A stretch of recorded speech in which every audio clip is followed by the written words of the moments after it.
Halo, Assalamualaikum warahmatullahi wabarakatuh. Kita jumpa untuk mata kuliah desain produk. Nah, jadi untuk teman-teman mahasiswa itu juga mempelajari gitu ya, bagaimana sih cara mendesain suatu produk itu yang baik, yang menarik seperti itu, tapi juga tetap berpihak pada keteknikan kita seperti itu. Tentunya desain produk ini nantinya bisa menjadikan produk kita itu sebagai produk winner atau produk yang bisa dicintai oleh konsumennya gitu. Jangan sampai kita mendesain suatu produk yang nantinya produk itu malah jatuh atau malah tidak bisa bersaing dengan kompetitor lainnya, seperti itu. Baik, langsung saja kita masuk ke materi. Nah, di sini pertama, kita akan membahas sedikit tentang rekayasa produk. Nah, jadi proses rekayasa produk ini melibatkan kolaborasi antara berbagai tim dan pemangku kepentingan untuk memastikan keberhasilan pengembangan dan pengiriman produk akhir. Lalu kenapa sih kok kita butuh gitu ya untuk belajar desain produk? Nah, kan sudah menyimak video saya sebelumnya di mana di situ ada contoh-contoh gitu ya, produk-produk yang fail atau yang dia itu hanya menjadi produk pajangan atau produk yang kurang bermanfaat seperti itu. Nah, itu adalah salah satu fungsi agar nanti, kenapa sih kok desain produk itu penting gitu ya, atau ada di dalam, keilmuan, teknik seperti itu. Nah, jadi di dalam rekayasa produk itu ada beberapa tim yang bergabung untuk melakukan kegiatan tersebut. Yang pertama ada tim pengembangan, lalu ada kepemimpinan eksekutif, ada keuangan dan pengadaan, ada tim hukum dan kepatuhan, dan juga ada manajer produk. Nah, tim pengembangan ini tugasnya sudah pasti mereka mencari, meneliti, mengembangkan suatu produk dari suatu perusahaan tersebut, seperti itu. Lalu ada kepemimpinan eksekutif, suatu organisasi baik itu barang atau jasa, manufaktur atau jasa seperti itu ya, pasti harus ada kepemimpinannya, harus ada pemimpinnya, harus ada tim manajerialnya, tim eksekutifnya, seperti itu. Lalu pasti ada keuangan dan pengadaannya, pasti ada keuangan untuk menjalankan perusahaan tersebut, ada pengadaan barang, pengadaan bahan baku, dan lain sebagainya. Lalu ada tim hukum dan kepatuhan di sini untuk menjaga bahwa produk kita itu legal, produk kita itu sudah dilindungi oleh hukum, seperti itu. Dan juga ada manajer produknya, di mana yang mengatur gitu ya, memanajemen produk itu mulai dari dibuat, diproses, sampai dia diserahkan kepada konsumen, seperti itu. Lalu di sini ada fase rekayasa produk. Fase rekayasa produk ini memastikan bahwa sebuah produk dirancang dan dibuat secara cerdas dengan mempertimbangkan kebutuhan bisnis dan pengguna akhir. Di sini ada pengujian, ada validasi, dan pertimbangan anggaran. Lalu di dalam fase rekayasa produk ini, yaitu di situ ada ide, ada desain dan pembuatan prototipe, ada bahan dan proses manufaktur, ada integrasi teknologi, ada pengujian dan jaminan kualitas, serta ada manajemen siklus hidup dan pengembangan berulang. Nah, di dalam fase rekayasa produk ada ide. Ide ini yaitu mencakup pengumpulan data mendalam, yaitu di situ ada tim peneliti gitu ya yang melakukan pengumpulan data, baik itu sebelum, barang itu produk itu dibuat, didesain, sampai dengan produk itu sampai ke konsumen. Lalu mengidentifikasi persyaratan sistem dan menguraikan fungsionalitasnya. Lalu ada desain dan pembuatan prototipe.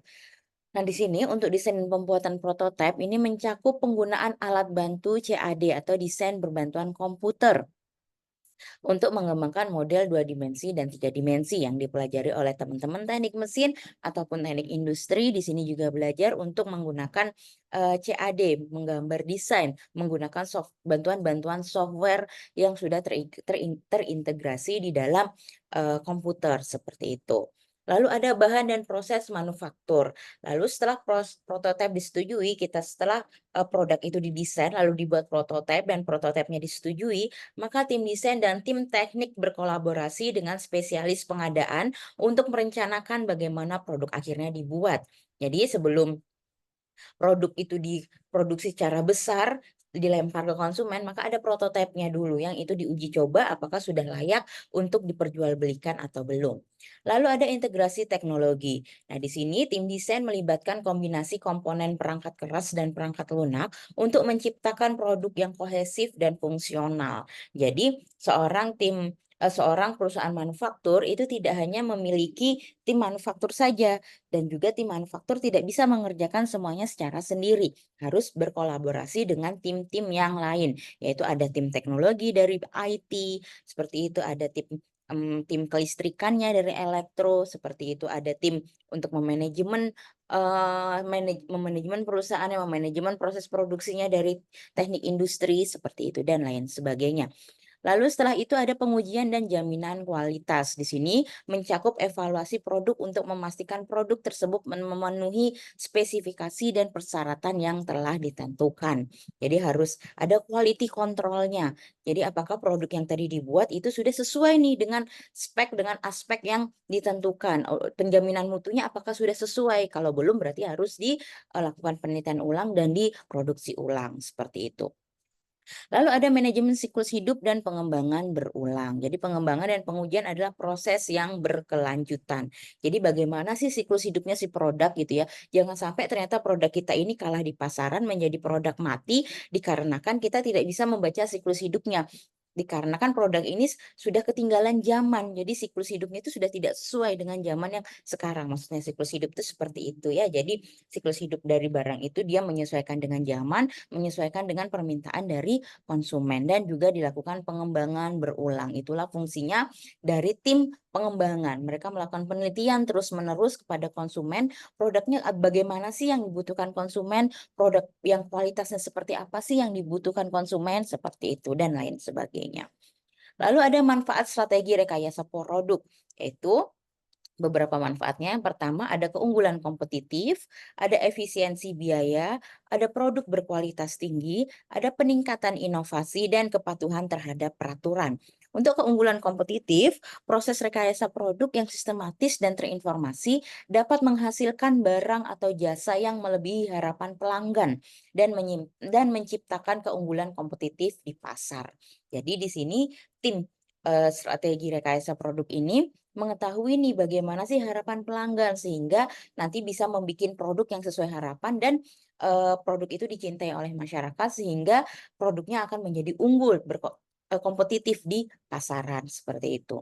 Lalu manfaat yang selanjutnya adalah efisiensi biaya, yaitu melalui pemilihan bahan dan proses manufaktur yang cermat serta optimalisasi arsitektur dan desain sistem. Insinyur produk dapat mencapai efisiensi biaya tanpa mengorbankan kualitas.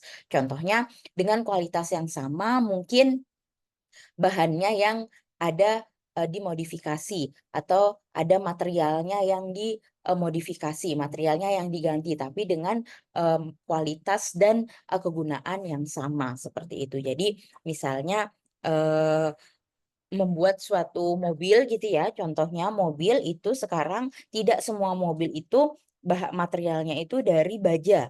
Ada juga mobil-mobil yang materialnya itu 50% bahkan sampai 60% itu dari plastik. Tadi karena dia memang untuk di kendaraan-kendaraan, mobil-mobil yang digunakan di tempat yang, eee, areanya itu tidak, ekstrim seperti itu. Sehingga dengan, tadi fungsinya sama, dengan manfaatnya yang sama, tapi dia sama-sama, baik seperti itu. Lalu ada produk berkualitas tinggi. Di sini insinyur produk mengoptimalkan desain produk dengan fokus pada penciptaan barang dan konsumen yang efisien dengan fungsionalitas dan performa terbaik. Jadi kualitasnya disesuaikan. Lalu, di sini, desain produknya itu disesuaikan dengan kebutuhan dari konsumennya, seperti itu, dan juga disesuaikan dengan fungsinya, seperti itu. Lalu ada manfaat peningkatan inovasi. Di sini rekayasa produk memfasilitasi inovasi dengan mendorong solusi kreatif untuk tantangan desain dan manufaktur, menerapkan teknologi, bahan dan pendekatan baru untuk pengembangan produk baru. Yang sekarang muncul sekali itu adalah menerapkan teknologi. Kita contohnya HP kita, itu teknologinya itu selalu update gitu ya. Bahkan misalnya kita sudah beli HP di 2 tahun yang lalu, tapi dia masih bisa update sistem terbaru sampai tahun ini, bahkan sampai 2 tahun ke depan, seperti itu. Jadi menerapkan teknologi terbaru untuk peningkatan inovasi. Lalu ada kepatuhan terhadap peraturan. Di sini proses rekayasa produk memastikan bahwa produk akhir mematuhi semua peraturan, standar, dan persyaratan keselamatan yang relevan. Contohnya tadi kalau kendaraan mobil, di situ proses rekayasa produknya harus memastikan bahwa kendaraan itu sudah layak untuk dikendarai oleh manusia, sudah lolos dari uji keselamatannya. Jangan sampai ternyata setelah dipakai mobil itu ya, setelah dipakai selama misalnya 20 jam dia terlalu panas sehingga membahayakan dari, penggunanya, seperti itu. Jadi harus lolos semua dari persyaratan-persyaratan yang, eee, contohnya persyaratan-persyaratan keselamatan, persyaratan, peraturannya, produk itu sudah betul-betul dilindungi hukum dan lain sebagainya. Lalu ada desain produk. Desain produk merupakan alat manajemen untuk menerjemahkan hasil kegiatan penelitian dan pengembangan yang dilakukan sebelum menjadi rancangan yang nyata, yang selanjutnya diproduksi dan dijual untuk menghasilkan profit. Nah, di sini tahapan dalam desain produk adalah menerjemahkan keinginan dan kebutuhan konsumen ke dalam produk dan jasa yang dibutuhkan, memperbaiki barang dan jasa yang sudah ada, mengembangkan barang dan jasa baru, memformulasikan atau merumuskan kualitas tujuan, merumuskan target biaya, menyusun dan melakukan uji pada prototipe, dan juga mendokumentasikan spesifikasi barang dan jasa yang dimasukkan. Proses desain produk adalah sebuah proses yang berawal pada ditemukannya tuntutan manusia akan suatu produk dalam pemenuhan imajinasi sampai didapatkan bentuk produk yang diminati konsumen sesuai dengan fungsi dan estetika yang diharapkan. Jadi, fungsinya desain produk adalah menyamakan persepsi perusahaan tersebut dengan persepsinya konsumen. Jadi, sebuah perusahaan tidak boleh hanya membuat produk itu berdasarkan persepsi perusahaan itu tersendiri, karena belum tentu apa yang perusahaan itu mau, apa yang perusahaan itu buat, itu bisa diterima konsumen. Dan begitu juga apa yang diterima konsumen, belum tentu semuanya bisa disediakan oleh perusahaan. Jadi disitulah fungsinya desain produk, melakukan penelitian, melakukan pengumpulan data untuk menyamakan persepsi antara perusahaan dengan konsumen. Sehingga produk yang dihasilkan tadi bisa diterima oleh konsumen dan bisa dibuat oleh perusahaan dengan optimal. Seperti itu. Desain sama dengan produk. Di sini desain itu sama dengan produk harus dilihat dari perspektif penggunanya, harus memenuhi sekumpulan tuntutan dan harus kompetitif, cepat, tepat, dan ekonomis. Seperti itu. Lalu desain sama dengan fungsi. Ini harus dapat digunakan sesuai kebutuhannya, harus dapat dicapai secara efektif dan efisien, dan perlu dipertimbangkan terhadap pemenuhan siklus produk, yaitu kemampuan manufakturnya, operasional, kehandalan, perawatan, handling, layanan purna jual, dan peningkatan dan pengembangan. Jadi suatu desain itu harus sama dengan fungsi gitu ya. Jadi dia itu fungsinya dapat digunakan sesuai kebutuhan konsumen. Lalu dapat dicapai secara efektif dan efisien. Lalu dapat juga dia memenuhi siklus produknya. Tadi kemampuan manufakturnya, lalu perawatannya, lalu pelayanan purna jualnya, apakah produk tadi masih bisa dijual dalam waktu beberapa tahun, seperti itu, dan lain sebagainya. Lalu ada klasifikasi desain, ada original design, yaitu pencarian solusi baru terhadap permasalahan. Ada adaptive design, yaitu menghadapi atau memperbaiki solusi yang ada untuk memenuhi tuntutan yang lebih dari konsumen. Dan ada varian desain, yaitu mengembangkan variasi solusi rancangan yang ada. Jadi kalau ada 3 klasifikasi desain, original design ini betul-betul desain baru seperti itu yang belum ada gitu ya. Lalu ada adaptive design, ini yaitu memperbaiki solusi yang ada tadi misalnya udah HP itu sudah ada di beberapa tahun yang lalu itu sudah ada HP, lalu tapi didesain secara berulang untuk, memenuhi tadi kebutuhan tuntutan dari konsumen. Yang dulunya HP hanya bisa telepon gitu ya, lalu konsumen itu meminta gitu ya, agar HP itu juga bisa untuk foto seperti itu. Akhirnya dia didesain ulang, diberikan kamera dan lain sebagainya. Lalu ada varian desain di mana di sini itu mengembangkan variasi solusi rancangan yang ada. Tadi sudah ada nih HP yang bisa telepon dan kamera, lalu ada variannya tapi ada kamera yang 2 piksel, ada kamera yang 4 piksel, ada kamera yang 6 piksel dan lain sebagainya, seperti itu. Lalu di sini desain produk itu ada mass produce, ada specific need, dan ada independent function. Ini muter terus-menerus seperti itu. Ini adalah contoh desain produk, ini adalah misalnya kemasan kopi gitu ya, jadi kopi tidak hanya dikemas di plastik, tapi sekarang kopi itu kemasannya macam-macam, ada yang di, kardus, ada yang di kertas, ada yang di, kaleng, seperti itu. Lalu ini ada kemasan kosmetik gitu ya, ada yang bentuknya cup, ada yang bentuknya tuh, eee cup gitu, cup, lalu ada yang bentuknya itu pencetan, seperti itu dan lain sebagainya. Ini juga desain produk dari kursi gitu ya, ada kursi kerja, ada kursi santai gitu, ada kursi yang sekaligus untuk meja, lalu ada kursi yang bisa sekaligus untuk, baring, seperti itu dan lain sebagainya. Ini adalah pengembangan produk. Nah, ini tadi yang pada di zaman, mungkin 15 tahun yang lalu, itu handphone dan kamera itu terpisah gitu ya, teman-teman. Jadi di sini kalau kita konsumen itu kalau mau kemana mana itu membawa HP, membawa kamera, seperti itu. Lalu, konsumen mulai berpikir, kenapa sih kok kita tidak bisa membawa satu alat saja, itu handphone saja yang ada kameranya dan itu ditangkap oleh produsen, oleh perusahaan, lalu adalah HP, terbitlah HP dengan, kamera, walaupun kameranya itu mungkin tidak sejernih kamera yang, eee, ori kamera yang asli kamera, seperti itu ya. Kamera yang memang fungsionalnya adalah kamera, seperti itu. Lalu di dalam sini di tahap kedua, tuntutannya bertambah lagi nih. Tadi HP-nya ini udah bisa ada kameranya, tapi mau juga dong HP yang, tidak hanya SMS gitu, yang mungkin ada layanan online-nya, ada layanan jaringan internet. Nah, di situ ditangkaplah oleh perusahaan. Perusahaan membuat HP yang bisa yang bisa ada jaringan internetnya, yaitu bekerja sama dengan, mitra-mitra dengan perusahaan-perusahaan, internet atau perusahaan-perusahaan jaringan, seperti itu. Lalu HP itu ada selain untuk mengirim pesan, itu selain pesan pesan yang message pesan gitu, SMS gitu ya, bisa misalnya dengan menggunakan chatting-an online dan lain sebagainya, menggunakan Facebook dan lain sebagainya. Lalu berkembang lagi nih, dulu hanya sampai di situ, tapi tidak bisa untuk jual beli. Nah, sekarang yang paling modern adalah HP sudah, sangat canggih, di situ di dalam satu HP, dalam satu benda kecil itu, kita bisa foto, kita bisa telepon, kita bisa mengirim pesan, kita bisa berbelanja gitu ya, kita bisa mengerjakan tugas, dan lain sebagainya, seperti itu. Ini adalah pengembangan produk.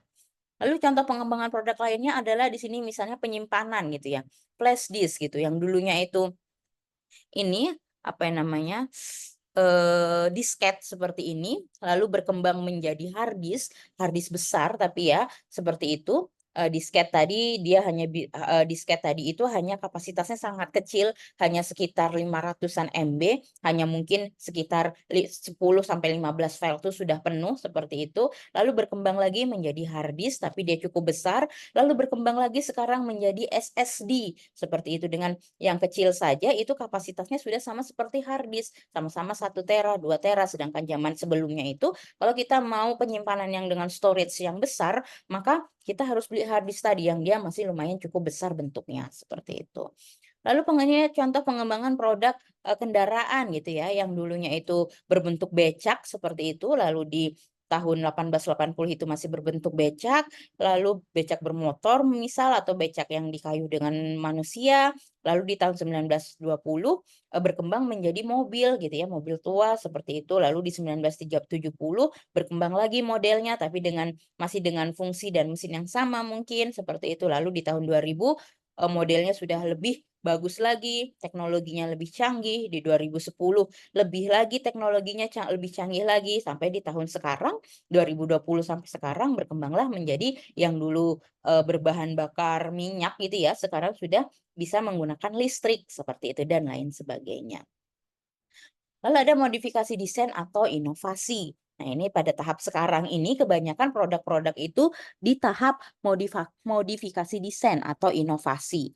Yaitu di sini produk mekanikal yang biasa dikembangkan meliputi consumer products, manufacturing system, agriculture equipment, construction equipments, transportation equipments, dan juga space system. Seperti itu. Ini adalah produk mekanikal yang biasa dikembangkan pada saat ini. 3 fungsi di perusahaan yang penting adalah tadi untuk melakukan desain inovasi gitu ya, terdapat 3 fungsi di perusahaan yang sangat penting. Yang pertama ada pemasaran, lalu ada desain dan juga ada manufaktur. Pemasaran ini yaitu membuat adanya permintaan atau paling tidak mendapatkan pesanan untuk pembuatan barang atau jasa. Jadi suatu perusahaan kalau tidak punya manajemen pemasarannya, maka percuma dia, penjualannya tidak akan maksimal, profit yang didapatkan pun juga tidak akan maksimal. Lalu ada fungsi desain, yaitu meneliti kelayakan konsep-konsep produk, membuat dan melakukan percobaan prototipe. Lalu ada manufaktur, jadi percuma kalau sudah ada pemasarannya, sudah ada desainnya, tapi tidak ada fungsi manufakturnya, yaitu mengerjakan operasi sistem produksi secara keseluruhan.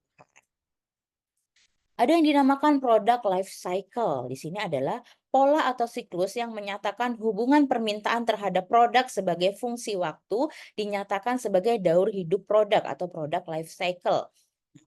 Fase daur hidup produk ini adalah ada fase startup produk baru yang diluncurkan, ada fase rapid growth, dan ada fase maturation. Nah, untuk fase yang pertama yaitu fase startup produk yang diluncurkan, yaitu di sini permintaannya itu masih rendah, lalu keandalan masih kurang, promosinya itu masih kurang. Lalu ada fase rapid growth di mana volume permintaan tumbuh pesat, promosi gencar dilakukan, produk terstandarisasi dan keandalannya diperbaiki. Dan ada fase maturation atau fase yang sudah dewasa, fase yang sudah stabil, di mana fase ini yaitu di mana permintaan mencapai puncak, standar desain muncul, proses inovasi dan pengembangan menjadi sangat penting. Kalau sudah di fase maturation, maka perusahaan itu harus wajib melakukan inovasi dan pengembangan. Jika tidak, maka dia akan kalah dengan pesaing dan akan menjadikan eh, order loser atau kehilangan dari produknya, kehilangan dari permintaan. Semua produk memiliki siklus hidup, maka sebelum produk tersebut mati telah disiapkan produk yang baru atau diperbaharui. Idealnya produk baru harus diperkenalkan pada waktu sedemikian sehingga fase invensi bersamaan dengan fase kematangan, seperti itu. Contohnya di video sebelumnya yaitu teman-teman sudah melihat gitu ya, ada Nokia gitu ya. Mereka itu ketinggalan fase ini, tidak memperhatikan siklus hidupnya. Mereka kehilangan fase invensinya, mereka kehilangan fase di mana pada saat mereka matang, mereka harus berinovasi. Sehingga mereka tadi tidak berinovasi, sehingga pada saat pesaing itu berinovasi, mereka sudah ketinggalan jauh, akhirnya produknya failed, perusahaannya juga bangkrut, seperti itu. Lalu ada inovasi, yaitu keinginan pelanggan yang beragam dan semakin tinggi, serta persaingan yang ketat, mendorong perusahaan untuk semakin inovatif dalam menciptakan produk-produk mereka. Inovasi dapat diartikan sebagai perbaikan-perbaikan yang dilakukan dari produk yang telah dibuat untuk meningkatkan performance ataupun estetika yang diinginkan atau untuk mengurangi biaya produksi. Jadi kalau teman-teman lihat itu ya beberapa inovasi itu biasanya kalau kita misalnya beli produk gitu ya, baru itu kok produknya ini kok bahannya tambah beda, maksudnya bahannya kok ganti ya gitu ya, materialnya kok ganti ya gitu. Karena tadi, perusahaan ini ingin mengurangi biaya, produksinya, tapi dengan tetap memperhatikan kualitasnya. Walaupun materialnya itu berbeda, tapi kualitasnya tetap sama dan kegunaannya juga tetap sama. Ini contoh modifikasi desain atau inovasi ya, dengan produk yang sama yaitu Apple, seperti itu iPhone gitu. Pada tahun 2000 mereka itu berat sekali karena bahan materialnya itu yang material berat seperti itu, aluminium berat seperti itu.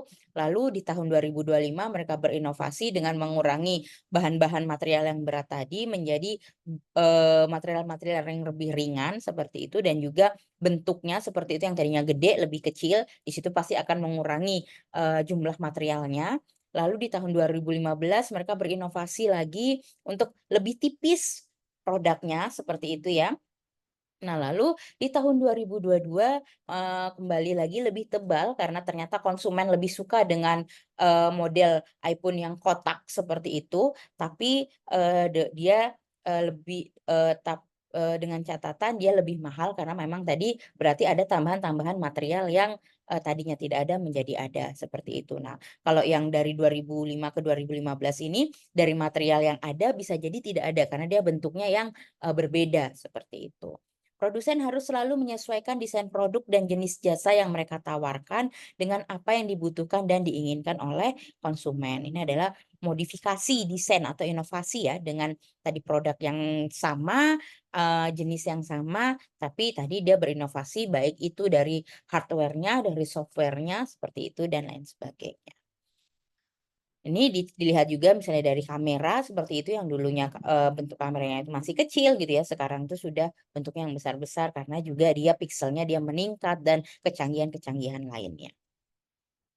Lalu yang terakhir ada konsep desain kemasan, di mana di sini suatu produk itu juga dilihat dari desain kemasannya. Memang ada beberapa, tidak semua konsumen itu memperhatikan desain kemasan.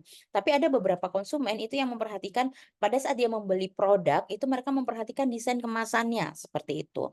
Yaitu di sini ada kemasan produk merupakan bagian pembungkus dari suatu produk yang ada di dalamnya. Fungsi dari kemasan yaitu pelindung isi dari kerusakan, kehilangan, dan sebagainya. Lalu ada kemudahan menggunakan produk, pemakaian ulang, daya tarik atau artistik, warna, desain, dan lain sebagainya. Lalu ada identitas berkesan kokoh, lembut, dan mewah. Distribusinya mudah disusun, dihitung, atau dipindahkan. Di desain kemasan juga ada informasinya, baik itu informasi isi, pemakaian, dan juga kualitas. Dan juga ada pengembangannya, baik itu kemajuan teknologi dan juga daur ulang. Contoh misalnya produk makanan gitu ya, kita misalnya membeli keripik. Keripik itu ada yang dijual di gerobak, ada yang dijual di supermarket. Di supermarket pun ada 2 jenis, ada yang betul-betul kemasannya itu baik, bagus, cantik, mewah, ada juga yang kemasannya udah plastik, vakum gitu saja. Nah ini, eee, berbeda ada banyak konsumen yang memperhatikan. Ada konsumen yang cukup yang penting saya makan keripik gitu ya. Ya udah beli yang tadi di gerobak dengan plastik sederhana, udah. Tapi ada juga konsumen yang sangat memperhatikan kualitasnya. Aku nggak mau beli keripik yang hanya bungkus biasa karena aku tidak tahu di situ, nilai gizinya berapa tidak tercantum gitu ya, kadar garamnya berapa tidak tercantum, dibuatnya itu kapan, seperti itu. Jadi aku harus beli keripik yang dia dikemas bagus, yang dari pabrik, yang dikemasannya itu lengkap. Dia dibuatnya di tanggal berapa, komposisinya apa saja gitu ya, pabriknya itu di mana, dan lain sebagainya, seperti itu. Itu adalah dari konsep dari desain kemasan, seperti itu. Nah, demikian untuk, materi desain produk seperti itu, desain rekayasa. Jadi, teman-teman bisa mencari itu contoh-contoh, apa sih contoh-contoh dari produk yang dia ternyata sudah di tahap mature atau mature atau di tahap dewasa atau di tahap sudah stabil gitu ya. Atau ada nggak sih di zaman sekarang produk yang masih di tahap tadi first tadi di tahap yang pertama di mana dia masih, pemasarannya masih kurang, penjualannya masih kurang, belum stabil dan lain sebagainya, seperti itu. Baik, kita jumpa lagi di materi selanjutnya, sampai jumpa, tetap jaga kesehatan. Assalamualaikum warahmatullahi wabarakatuh.